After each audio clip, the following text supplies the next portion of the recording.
그래서 이렇게 긴 PPT를 통해서 제가 결국에 하고 싶은 말은 뭐였냐를 살펴보면요. 이걸로 귀결되는 것 같아요. 결국 저는 비트코인 보유량으로 승부가 날 거라고 생각을 하고 있어요. 왜냐면 최근 시장에 안녕하세요, 머니스택입니다.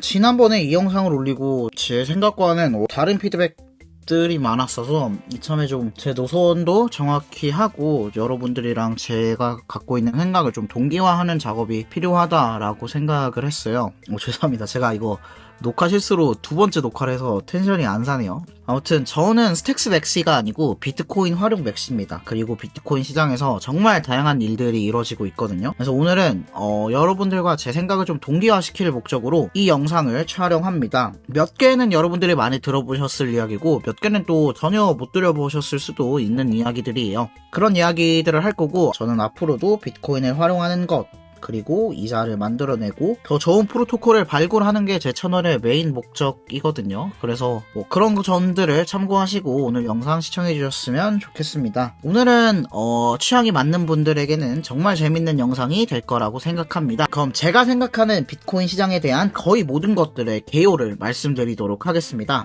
그럼 시작할게요.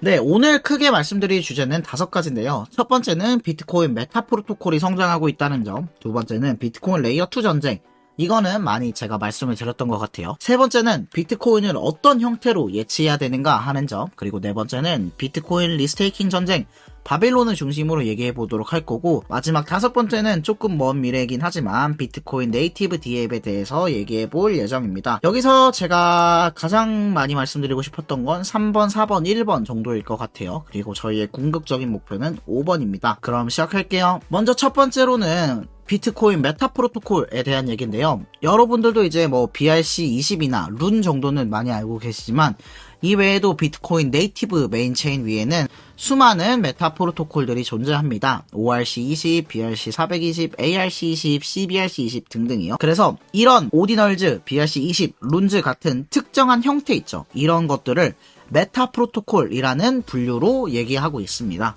그 중에서도 지금까지 많이 알려진 건 오디랑 사츠가 바이낸스에 상장해서 유명해진 BRC20와 외에도 케이시 로다모를 중심으로 활발하게 전개되고 있는 룬 생태계가 있죠.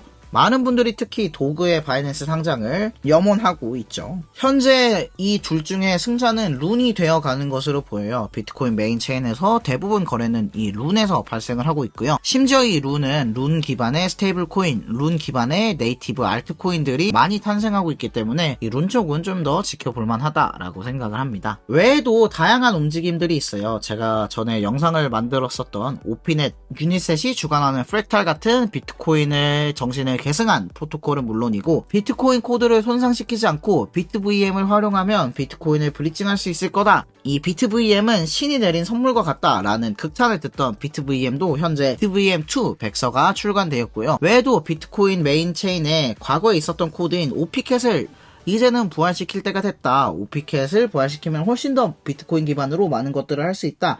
라고 하는 오피캣 업데이트도 대기하고 있습니다. 이 비트코인 자체를 개발하려는 시도들이 있다. 이게 현재 비트코인 메타에서 알아둬야 될 첫 번째 주의점입니다. 두 번째는요, 비트코인 레이어 2 전쟁입니다. 이거는 워낙 많이 말씀드렸죠. BVM, 밥, 비스퀘어 네트워크, 비트레이어, 소브린, 스택스, 멀린, BVM, 코어, 루트스탁 등등 수많은 비트코인 레이어 2들이 현재 존재하고 경쟁하고 있습니다. 이 많은 것들이 다 투자도 엄청 많이 받았어요. 한번 살펴보면요. 제가 예전에 영상 올려드렸던 적이 있던 밥도 코인베이스 벤처스가 들어와서 10밀리언 규모의 투자를 받았고요. 외에도 이 멀린 체인도 OKX 벤처스 ABCD 리드 하에 투자를 많이 받았고 비스퀘어 네트워크도 OK 벤처스 ABCD 프랭클린 템플턴이 리드했다고 해서 갑자기 근본 비트코인 레이어 2 취급을 받게 된 비트레이어도 11밀리언 시드라운드 이 BBM 친구들도 중국계 자본으로부터 투자를 많이 받았죠. 이렇게 비트코인 레이어 2는 정말 기회 시장이 많고 수많은 투자들을 받고 있습니다. 특히 여기 보시면 OKX 벤처스, ABCD, 워터드림 이 친구들이 본격적으로 이 비트코인 레이어 2 시장을 키워나가려는 모습을 볼 수 있죠. 이번에 제가 업무 때문에 웹엑스 일본판 KBW 출장을 갔다 와서 이 비스케어 팀이랑 BVM 팀이랑도 얘기를 나눠봤는데 얘네들도 되게 열심히 하고 있었더라고요. 특히 이 BVM 팀은 비트코인 채굴 세력으로부터 많은 지지를 받고 있다는 점을 느꼈고, 이 비스퀘어 네트워크도 자체적으로 준비를 많이 하고 있다는 얘기를 듣고 왔습니다. 아무튼 이 중에 누가 이기게 될까요? 저는 이 승리자 기준을 어떻게 다뤄야 되나라고 생각을 하면은 결국엔 TVL과 유저수라고 생각합니다. 그런 관점에서 현재 TVL 순위를 살펴보면요. 비트레이어가 체인 기준 22등, 코어도 보이고요. 루트스탁도 31위에 보이고, 멀리는 34등, 스택스는 42등, 17등에는 밥도 보이네요. 그럼 이렇게 질문하실 수 있겠죠? 스택스가 42등이면 TVL 기준으로 밀리는 거 아니에요? 유저 별로 없는데 왜 이걸 좋아하시네요? 라고 물어보시면 저는 아직은 TVL로 판단할 수 없다라고 생각합니다. 왜냐면 이 멀린이 그 토큰 찍기 전에는 막 체인 순위권 10위 위에도 들면서 엄청난 모습을 보였거든요. 하지만 TG가 끝나고 나자 사람들이 멀린 체인에 두었던 자산을 빼가는 일이 발생했습니다. 마찬가지로 아직 TG를 끝내지 않은 비트레이어나 이그니션을 진행하고 있는 코어, 마찬가지로 토큰 출시가 되지 않은 비스케어드나 밥 같은 경우도 결국은 얘네가 TG를 하고 앞으로 나오는 추가적인 보상이 없을 때 그때도 이만큼의 TVL을 가질 수 있는지 유저를 가질 수 있는지를 지켜봐야 된다고 생각합니다. 저는 그런 관점으로 봤을 때 장기적으로 빌딩해온 스택스가 아직도 비교 우위를 갖고 있다고 생각해요. 하지만 그렇다고 스택스만 투자할 필요는 마찬가지로 전혀 없습니다. 그때그때 나오는 핫한 비트코인 레이어 2는 저는 그때그때 꼭 참여를 하고 있고요. 여기서 나오는 수익들을 놓칠 이유가 없다라고 생각합니다. 그리고 혹시라도 만약에 진짜 이 중에 스택스보다 잘 나가는 친구들이 나올 수 있겠죠. 저는 그런 경우에도 자산의 일부를 갈아탈 생각이 있습니다. 아무튼 핵심은 이 비트코인 레이어 2의 패권 전쟁이 본격적으로 시작됐다는 거죠. 다음 세 번째는 비트코인 예치 어떻게 해야 되는가 라는 점입니다. 여기부터가 조금 신선하실 것 같아요. 주의해서 들어주시면 감사하겠습니다. 여러분들은 비트코인을 어떻게 보유하고 계신가요? 랩비티씨로 보유해서 이더리움에서 디파이에 예치하고 계신가요? 네이티브 BTC로 업비트에 보유하고 계신가요? 아니면 개인 지갑, 콜드월렛에 보관하고 계실 수도 있겠고 다가올 SBTC를 준비하고 계실 수도 있겠죠. 그런데 최근 이 진영에 매우 흥미로운 변화가 관측되기 시작했습니다. 사실상 여러 대안들이 나왔지만 지금은 네이티브 비트코인과 랩BTC 정도만 유일하게 활성화되어 있거든요. 랩BTC는 하다가 망해버렸기도 하고요. 그런데 최근 이 랩BTC 진영에 한 가지 이슈가 발생하기 시작합니다. 바로 이 랩비티씨가 앞으로 트론의 리더인 저스틴 선 아래에서 감독된다는 이슈가 발생한 건데요. 원래 이 랩비티씨는 저희가 네이티브 비트코인을 비트고 쪽에 보내면 이 비트고 쪽에서 그걸 투명하게 관리해서 이더리움 체인에 랩비티씨 형태로 쏴주는 형태입니다. 이런 관리 감독을 해주는 업체 중에 대표가 비트고였고 이 비트고가 운영을 나름대로 잘 해오고 있었어요. 그런데 이 비트고가 최근 어떤 발표를 하냐면요. 우리 저스틴 선과 비트 글로벌이라는 합작 회사를 설립할 거고 앞으로 이 랩비티씨는 거기서 운영할 거야 라는 이야기를 한 것입니다. 그러자 암호화폐 진영에서는 저스틴 선? 걔 후오비도 제대로 관리 못하고 HUSD도 별로 관리 안하고 평소에 이상한 짓 많이 하는데 이거 랩비티씨 믿고 쓸 수 있는 거 맞아? 라는 질문들이 크립토 생태계에서 나오기 시작했고 심지어 메이커다오는 앞으로 랩비티씨를 담보자산으로 받지 않겠다라고까지 선언하게 됩니다. 이런 와중에 또 어떤 움직임이 발생하고 있냐. 코인베이스에서는 우리가 담보하는 CBBTC라는 비트코인을 베이스 체인에 출시할 계획입니다 라고 했고요. 원래도 잘하고 있던 TBTC는 그럴 거면 랩비티씨 차라리 우리랑 합병합시다. 그럼 더 비트코인 생태계를 키울 수 있을 겁니다. 라고 얘기를 하고 있죠. 굉장히 재밌어졌죠. 이 BTC를 어떤 형태로 갖고 있어야 되느냐에 따라서 내 결과값이 달라질 수도 있어요. 그럼 스택스의 SBTC는 뭐 하나요? CBBTC 나오면 끝나나요? 또 그것도 아닙니다. SBTC는 탈중앙화된 주체들이 사이너를 통해서 관리 감독을 하고요. 비트고 같은 관리 주체도 당연히 없습니다. 그리고 무엇보다 이 SBTC는 비트코인의 보안성을 상속받는 스택스 체인 위에서 올라가기 때문에 그 점에서도 강점이 있죠.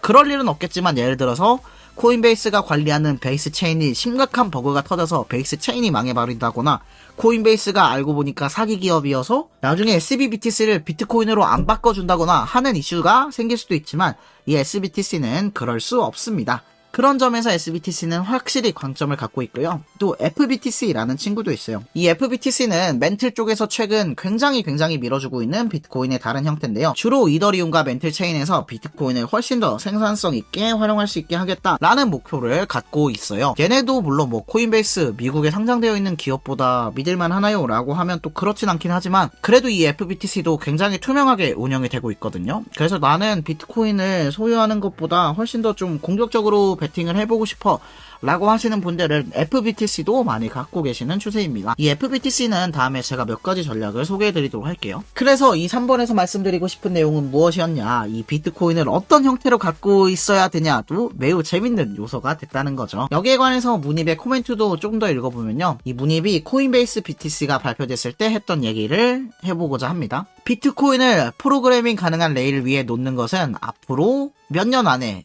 당연해질 것입니다. 100빌리언 이상의 비트코인이 비트코인 레이어 2로 올라올 것입니다. 그리고 이 코인베이스가 CBBTC를 내면 바이낸스도 BBTC, 쿠코인도 쿠BTC처럼 다른 거래소들도 CBBTC처럼 거래소 담보를 기반으로 다른 체인에 비트코인을 뿌릴 거라고 생각합니다. 그리고 SBTC와 TBTC는 하나로 묶이고 랩BTC나 CBBTC는 하나로 묶입니다. 어떠한 특성 때문이냐? 바로 중앙 집중 관리 주체가 있냐라는 점인데요. 랩BTC나 CBBTC는 비트고나 코인베이스가 관리하지만 SBTC나 TBTC는 탈중앙화된 주체들이 패그 인아웃을 담당합니다. 이 두 시장은 서로 다르고 KYC를 해야 된다는 특징이 다르다라고 생각합니다. 그리고 중앙집중식 랩핑 버전에서는 관리비, 유지비, 코스트가 들기 때문에 이런 점도 작용할 수 있다라고 하네요. 하지만 이 CBBTC가 랩핑된 BTC 상품을 내놓으면 결국 이 자금은 탈중앙화된 비트코인을 개발하는 것에 자금 조달 및 개발 속도를 가속화할 것이다 라고 생각을 한대요. 그리고 또 중앙집중식 버전에는 일반적으로 시가총액에 대한 상한선이 있습니다. 예를 들면 코인베이스 시가총액이 10조인데 그 위에 20조의 비트코인을 올린다? 이거는 좀 확장성 관계에서 한계가 있을 수밖에 없겠죠. 그런 점들을 문입은 얘기하고 있지만 탈중앙화된 비트코인들은 그런 중앙화된 관리 주체가 없기 때문에 상한캡에서 자유로울 수 있다. 그래서 장기적으로 봤을 때는 탈중앙화된 랩핑이 훨씬 더 유리하다라는 얘기를 하고 있어요. 그래서 결국은 CBBTC가 비트코인 레이어 2와 비트코인 디파이에 매우 긍정적인 영향을 줄 거다.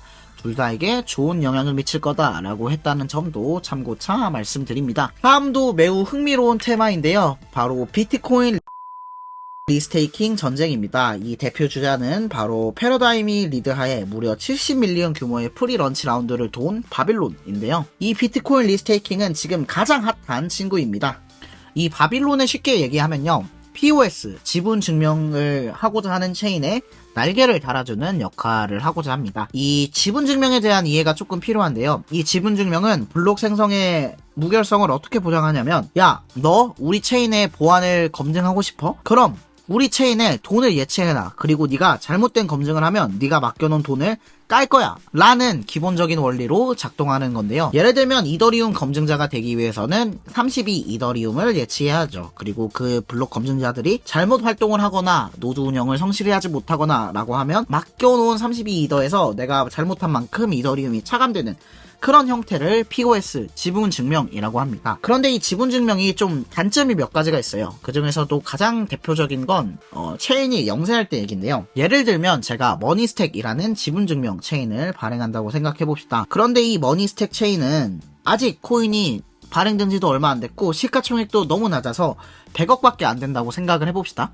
그러면 누군가가 50억을 싸들고 와가지고 50억어치 머니스택 코인을 산 다음에 이제 이 체인에 나보다 돈 많은 사람 없네. 내가 마음대로 블록 생성에 관여해도 내 맘대로 될 수 있어. 라고 자본적인 공격이 들어와 버릴 수도 있고, 또는 신규 자본, 내가 예를 들면 1000억을 가진 개인인데 머니스택 체인에 좀 투자를 하려고 한다 해도 근데 머니스택 체인은 이거 코인 시총이 너무 낮아가지고 내 큰돈을 넣기는 좀 어렵겠다 라고 하는 고민들을 할 수 있죠. 그런데 이 바빌론은 어떤 얘기를 하는 거냐면, 너 머니스택 체인의 검증자로 참여하고 싶어? 그러면 비트코인을 맡겨도 돼 라고 하는 거죠. 그리고 만약에 검증자가 잘못된 활동을 하죠? 그러면 검증자가 맡겨놓은 비트코인을 같이 까는 거예요. 그러면 머니스택 체인에 이상한 짓을 하고 싶어도 내가 맡긴 비트코인이 있으니까 이상한 짓을 못하게 되는 거죠. 그러면 신생 체인들은 어떤 장점을 갖고 있느냐? 이 머니스택이라는 코인의 시가총액이 매우 작아도 맡겨놓은 비트코인이 너무 커서 우리 블록 생성에 딴짓을 못하는 검증자들이 많이 생길 수 있는 거죠. 그러면 그 대가로 저는 이 바빌론의 비트코인을 예치한 사람들에게 감사의 마음으로 머니스택 코인을 조금 줄 수 있겠죠. 되게 많은 걸 축약해서 얘기한 건데 이 바빌론에 대한 세부적인 원리는 제가 다음에 진짜 깊게 한번 얘기해 보도록 할게요. 다른 거 기억하실 필요 없고요. 이 바빌론의 비트코인을 맡기면 신생 POS 체인들이 비트코인을 맡긴 사람들에게 보상을 자기네 코인으로 지급할 수 있다. 더 쉽게 얘기하면 비트코인을 맡기고 수익을 창출할 수 있다 라는 개념을 이 바빌론이 갖고 왔습니다. 저는 이 바빌론에 대해 좀 아직은 복잡한 생각을 갖고 있어요. 이번 웹엑스 출장 때도 팀원들한테 직접 이런저런 질문을 하기도 하고 뭐 앞으로 어떻게 할 거냐 라는 얘기도 나눴었어요. 그 얘기는 아무튼 나중에 해보고요. 저는 그래서 아직 바빌론의 슈퍼블리시한 입장은 아닌데 저는 얘네가 뭐 나오는 순간 바이낸스 업비트 빗썸은 갈 거라고 거의 확신을 하고 있고요. 그리고 컨셉 자체도 매우 좋다라고 생각하고요. 무엇보다 이 바빌론이 비트코인을 더 이상 노는 자본으로 두지 않을 거다라는 확신이 있어요. 이 바빌론은 비트코인이 생산성 있는 자산이다 라는 걸 일깨워주는 아마 첫 번째 마일스톤이 되지 않을까 라는 점에서 굉장히 이 바빌론을 불리시하게 생각을 하고 있습니다. 바빌론 원리는 다음에 한번 설명해 드리도록 하고요. 진짜 재밌는 점은 이 바빌론 위에 벌써 수많은 디앱들이 생겨나고 있다는 점이에요. 마치 이더리움이 POS로 바뀌고 나서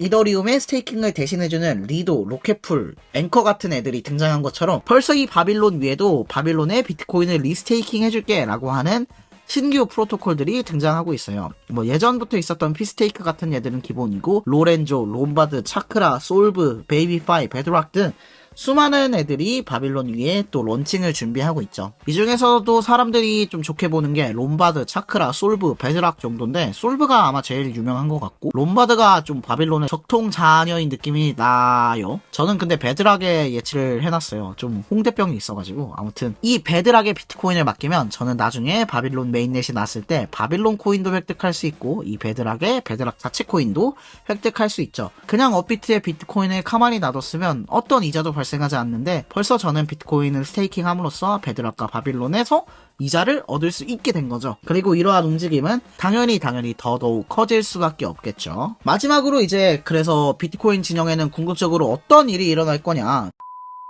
저는 한 2, 3년 뒤에는 비트코인 기반 네이티브 디앱들이 정말 많이 나올 거라고 생각합니다. 이미 많이 나오고 있고요. 앞으로도 더 본격적으로 많이 나올 거예요. 대신에 이 디앱은 진짜 투자 적격 디앱을 찾는 게 어렵긴 해요. 뭐 그런 점들이 있긴 하지만 이 중에서도 분명히 대박 디앱이 나올 거다라고 생각합니다. 이미 지금도 비트코인 네이티브 디앱을 표방하는 친구들이 많죠. 비트코인을 기반으로 자체 체인을 만들어서 거기서 일드 파밍을 가능하게끔 하겠다. 그리고 우리는 스스로도 비트코인 쓸 거다 라고 하는 콘이라는 체인도 있고 열심히 활동해온 알렉스, 비트코인 메타 프로토콜 인덱서, 게이즈 외에도 일전에 설명해드렸던 트랙, 룬 기반 스테이블 헤르메티카, 오디널스 기반 NFT 담보대출, 리퀴디움, 비트코인으로 게임을 하겠다라고 하는 비트보이라는 친구들 외에도 스테이블 코인 뽑는 얄라, 또 다른 비트코인 레이어2, 보타닉스, 마스터 프로토콜, 누빗, 에이온, 게이즈, 로렌조, 티즈, 엑스링크, 슬로게인 등등 수많은 비트코인들이 런칭을 대기하고 있다. 게임, 인덱싱, 스테이블 코인, NFT, 브리징, 리스테이킹 등등 수많은 비트코인 디앱들이 나올 거고 우리는 당연히 여기서 쪽쪽 빨아먹을 수 있는 게 있으면 빨아먹어야겠죠. 그래서 이 5가지가 제가 비트코인 생태계를 현재 어떻게 보고 있는지 전반적인 큰 청사진을 여러분들께 공유드렸고요. 여러분들도 이쪽에 싱크가 잘 됐으면 좋겠어요. 그래서 이렇게 긴 PPT를 통해서 제가 결국에 하고 싶은 말은 뭐였냐를 살펴보면요. 이걸로 귀결되는 것 같아요. 결국 저는 비트코인 보유량으로 승부가 날 거라고 생각을 하고 있어요. 왜냐면 최근 시장에 새로운 게 없거든요.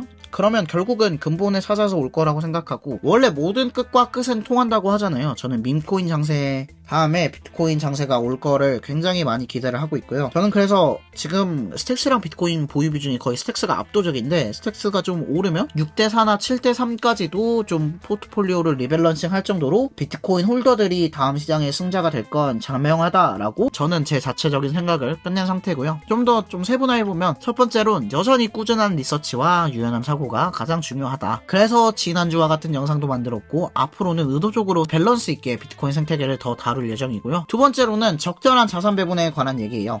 예를 들면 내가 10비트를 갖고 있으면 10비트를 다 콜드 월렛에 넣어놓기는 아깝다고 생각합니다. 뭐 1비트는 SBTC로 넣어놓고 2비트는 웹BTC로 이자 파밍도 해보고 5비트는 FBTC로 좀 더 공격적으로 투자도 해보고 이런 비트코인 내에서도 자산 배분 전략이 흥행하지 않을까라고 생각을 하고요. 이런 게 5년 6년이 더 지나가면 아마 기관들도 그냥 스탁하는 게 아니라 마치 은행 예치 준비금이 그랬듯 기관들도 스탁하고 있는 게 1000비트다 그러면 100비트 정도는 비트코인 디파이를 활용하는 그런 세계가 올 거라고도 생각하고 있어요. 그래서 결국은 비트코인 보유량이 가장 중요한 시대가 올 것 같습니다. 여러분들도 결국 모든 알트의 끝은 비트로 귀결되는 그런 마인드셋이 있었으면 하는 제 작은 소망이 있고요. 저 역시도 그렇게 할 계획입니다. 네, 이상으로 오늘의 영상 마칩니다. 저는 이런 관점을 앞으로 좀 오래 유지하게 될 것 같고요. 앞으로도 이렇게 영상을 제작하게 될 것 같습니다. 저도 여러분들이 제가 어떤 말을 하시기를 원하는지 모르는 바도 이번에 아니라는 걸 좀 더 느꼈는데 저는 앞으로 그냥 비트코인 생태계 전반 그리고 뭐 이더리움도 그렇고 앞으로도 제가 관심 있는 얘기를 해나가는 채널로 채널을 구성해 나갈 것 같아요. 그래서 모든 여러분들의 취향을 따라가기는 어려울 것 같다라는 생각을 했습니다. 정말 아쉽고 좀 죄송하지만 제 채널이 본인이 생각하는 투자 관점과 맞지 않으시다라고 하시면 저는 어쩔 수 없다라고 생각합니다. 제 역량 부족이라고 생각하고요. 다만 앞으로도 제가 생각하는 이 코인 생태계에 대해서 그냥 꾸준히 제 솔직한 관점을 나누겠다라는 말씀을 끝으로 오늘 영상 마칩니다. 그럼 다음에 또 봐요. 빠이!